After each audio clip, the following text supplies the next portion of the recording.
Good day guys. Magputol ako ngayon ng pantalon ko kasi hindi na uso yung hindi ko na gusto yung mahaba na pantalon, yung maluwang pa yung lalayan. Kaya gawin natin tong short. At itong kaputol hindi natin itatapon kasi may plano pa ako dyan. Kaya simulan na natin. First, sukatin ko na yung pantalon sa gusto kong haba. 21 inches ang gusto kong haba. Kaya mula sa baywang pababa hanggang umabot ako sa 0. Kasi doon ko inumpisahan yung 21 sa may baywang. Tapos mula sa ginuhitan ko ng tanda, sumukat ako muli ng 1.5 inches para sa tupi ng pantalon ng aking short. At atin tong guguhitan. At pagkatapos ayusin natin to, i-align natin tong lalayan para maging pantay sila.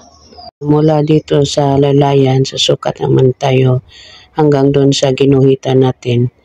Kung ilang taas ang kailangan nating putulin, saka tayo magguhit ng line para sa ating kanan sa pagguhit.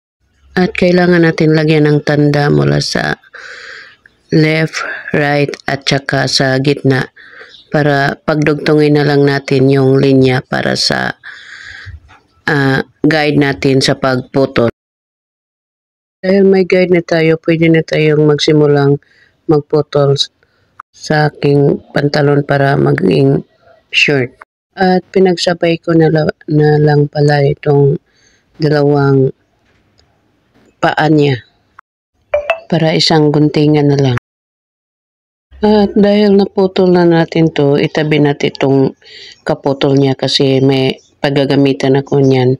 Tapos dito itong sa para sa tupi niya, guhitan din natin itong sa sunod na mga tela sa likod niya, sa ilalim, at saka para din yung sa kabila. At gawin natin guide itong guhit sa ibabaw. At kailangan ang loob at labas ay may guhit para may makita tayo sa pagtupi, may guide tayo. At dahil tapos na tayong magputol, magsimula na tayong magtahi para sa ating tupi. At gawin natin to sa dalawang hita niya.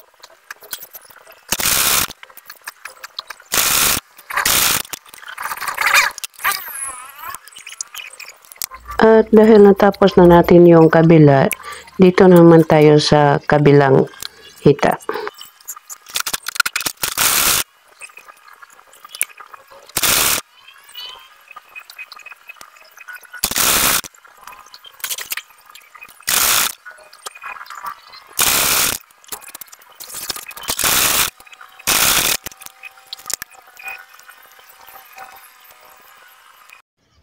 At ito na guys, tapos na ang aking pantalon na ginawa kong short.